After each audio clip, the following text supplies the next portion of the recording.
Okay, so this is recording. It's really dark, but this is a spontaneous video. I was just listening to Lily talk about turning process into ego.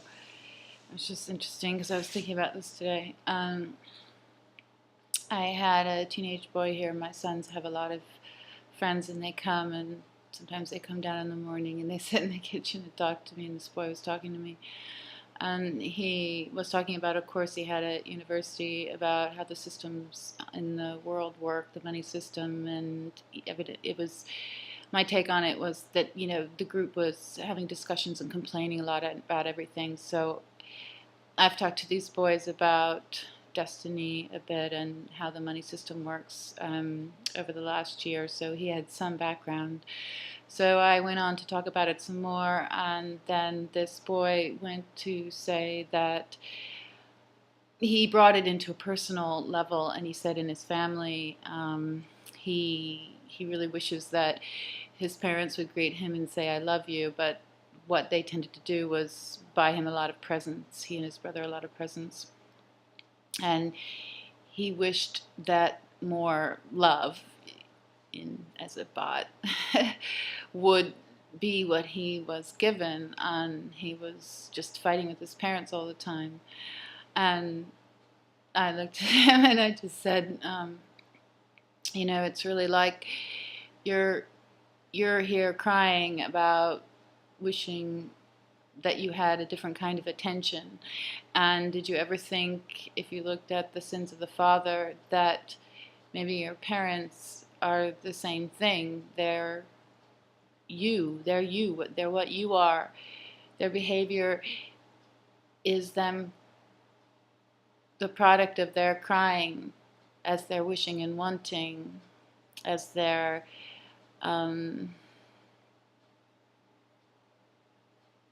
knowing something is wrong, but maybe not quite seeing exactly what it is.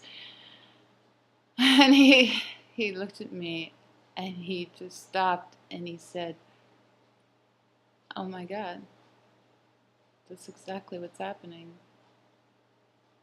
I said, "Yeah." So anyway, to bring it to the point that I want to make was that in some ways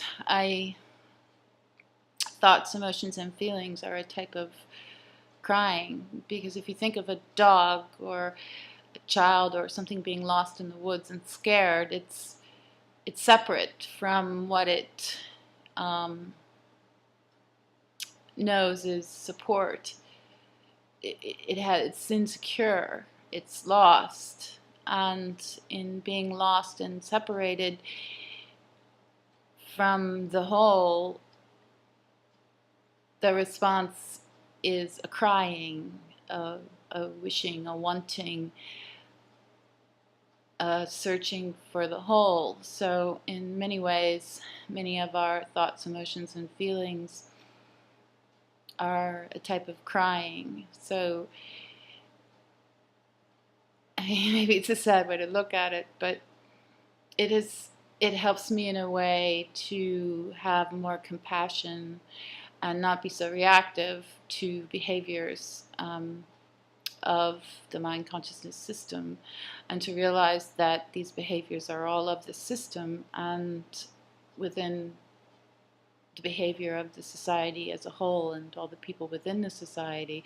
And that's not to then enable this by accepting it, but to